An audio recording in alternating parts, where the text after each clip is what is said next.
Wow. All I can say about that to start the video off with is wow. 5-star Reds win the game 5-0 against Atalanta. And I say that with a little bit of shock. Not that Liverpool aren't capable of it, but because of this Atalanta team, a free-scoring Atalanta team, that basically seems to resemble some form of Kevin Keegan Newcastle football, where they're a very free-scoring team, like I say, in Serie A. They have...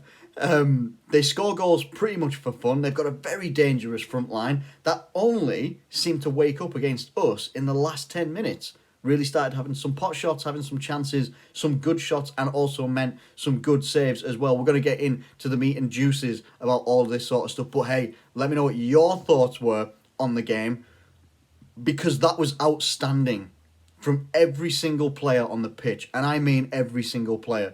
If any of you look at stats and statistics and player ratings on, football apps and stuff like that, they will never, ever tell you the full story.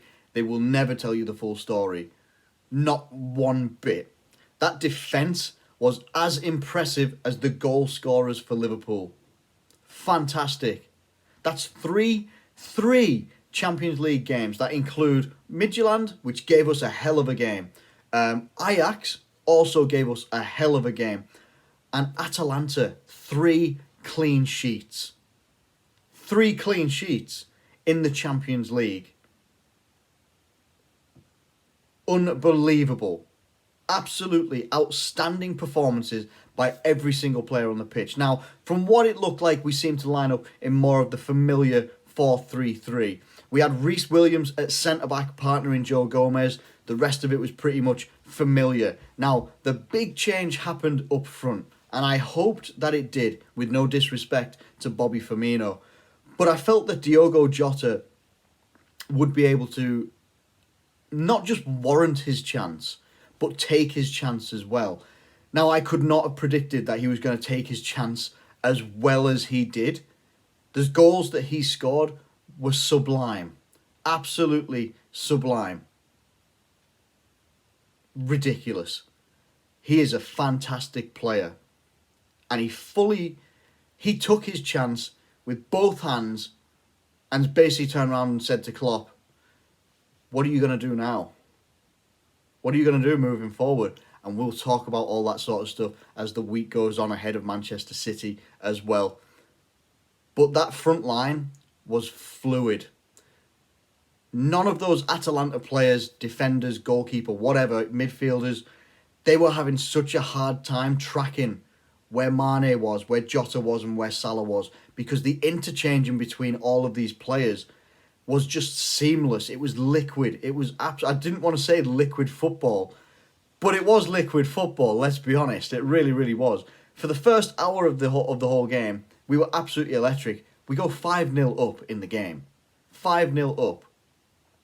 3 goals from Jota, 1 goal from Salah, 1 goal from Mane as well. Pretty sure the game's just finished and I'm already forgetting stuff. It's never a good thing. Yeah, absolutely. Curtis Jones as well in midfield. Oh, what a pass for Salah's goal. What a pass that was for Salah's goal. Fantastic, absolutely. Oh, love it. Obviously, Trent Alexander-Arnold got the assist for Diogo Jota's first goal. Joe Gomez's beautiful pinged one for Jota's excellent second goal as well. Salah for Mane, and Mane for then Jota for the 5th goal as well. And then pretty much after that, we started making changes. Made the 5 substitutions when we could, bringing on Naby Keita, Firmino, Milner, and then Nico Williams and Kostas Tsimikas as well. Or if we're going to go technical, Konstantinos Tsimikas as well, who also didn't look too bad. Didn't get much time in the game, to be fair. Same with Nico Williams. But we're starting to get options back as well now for Liverpool, and that is really, really important. And you think that we get three clean sheets in the Champions League, and we're missing Virgil van Dijk, obviously, and Joel Matip. Now, Matip back on the bench tonight, that's a great sign. It really is. And then you look at all the other options that we could bring on, and we've still got a Shaqiri that could have come on as an attacking option. Firmino was on the bench tonight. He can come on and did come on as an attacking option as well. The rotation ability for Liverpool is getting stronger and stronger as the weeks go on. And I don't want to tempt fate, touch wood, but things do seem to be getting a little bit stronger. We're going to be missing Virgil van Dijk for a very, very, very long time. But special mention of Rhys Williams. And this isn't disrespectful of the rest of the defence and also Alisson as goalkeeper. But Rhys Williams, at his age of 19, coming in for his first Champions League start when he was playing at Kidderminster last year. And he comes in, he's starting. And apart from a couple of moments where, all right, he's got Trent Alexander-Arnold tucking in behind. There was one header where he sort of like cleared it. Could have gone to an attacker, but Trent's there. He's going to learn that. He's going to get that experience. He's 19 years old. Everything else that Rhys Williams did, I thought was solid, if not a little bit better than solid. I'm not going to go out there and say he's the best young centre-back on the planet right now. No, I'm not going to hype him up like that whatsoever. But fantastic performance by Rhys Williams and fantastic performance defensively as an entire unit.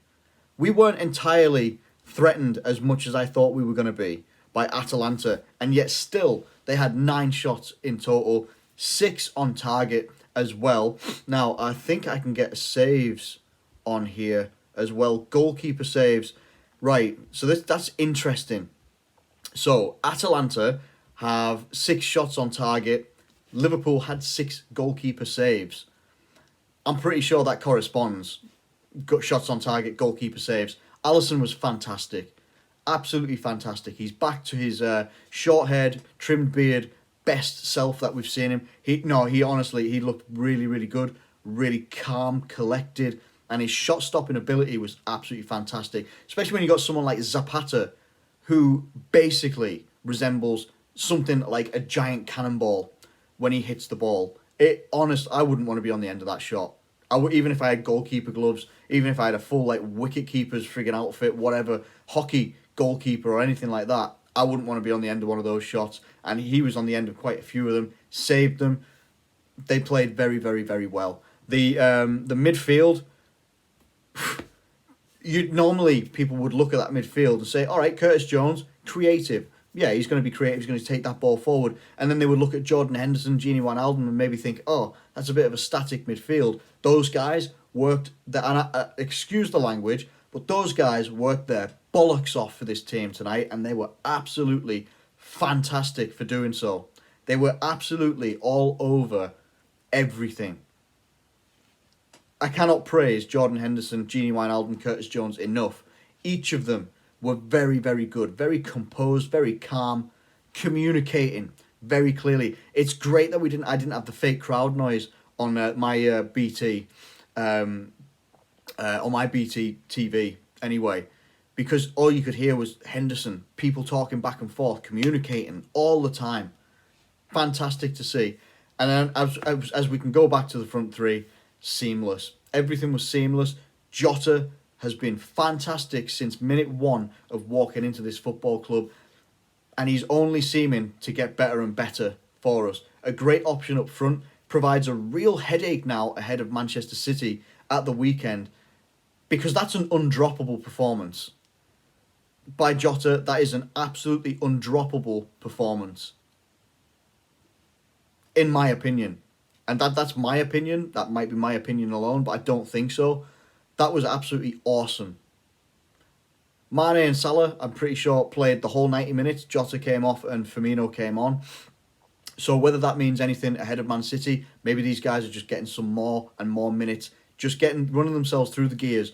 Especially for the last half hour of the game, we took the intensity out of the game, and they were coming on to us a lot more, because we didn't need to do anything else. Even if we lost the clean sheet, that would have been all right. If it was 5-1, it wouldn't have been all right, actually. I would have been a little bit good, if I'm being honest.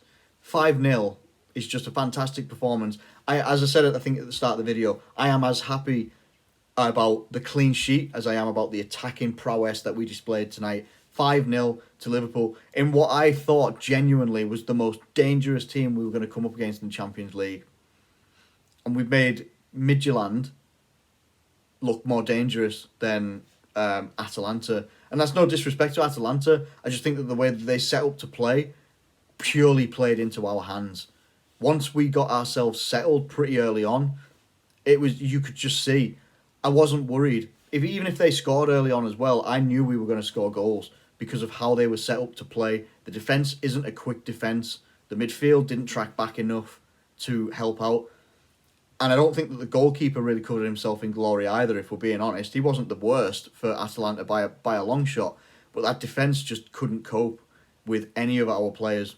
It really, really couldn't. So I am absolutely buzzing right now. Absolutely buzzing. Liverpool win 5-0. Look absolutely fantastic. Got Man City at the weekend. Not going to talk any more about Man City until maybe give it a couple of days. Do some videos on that as well. But hey, let me know what you think in the comments below about this victory, because honestly, it's a victory that we need to savour. As they said on commentary, victories like this don't happen very often in the Champions League for a lot of teams. I think Borussia Mönchengladbach beat a team tonight 6-0 or something like that. There's some really high-scoring games. I think even Bayern Munich was 6-2 up in their game. In the end, they were getting tied by Salzburg for a little bit anyway, for a vast majority of the game. There's some really crazy results going on up and down every single league and all this sort of business. But hey, I'm absolutely buzzing, really, really happy. What I'm going to go do now, obviously upload this video, and then I'm going to get myself into bed, set myself off some Bob Ross videos, just to chill out, honestly, just to chill out, take the adrenaline away, and I got to get up at 2 a.m. It is what it is. Don't get to enjoy it very much, but I'm going to be watching that game back again tomorrow. Oh my God, unreal, fantastic. I hope you guys have enjoyed your evening of football if you were able to watch it. And if you weren't able to watch it, I highly suggest you go and watch it. Even if you can watch the whole 90 minutes, do it, because it is worth it. Honestly, it was fantastic performance. Thank you ever so much for watching this video. If you have enjoyed it, please do like it and subscribe if you're new around here. Thank you so much for watching. Do take care, and I'll catch you later.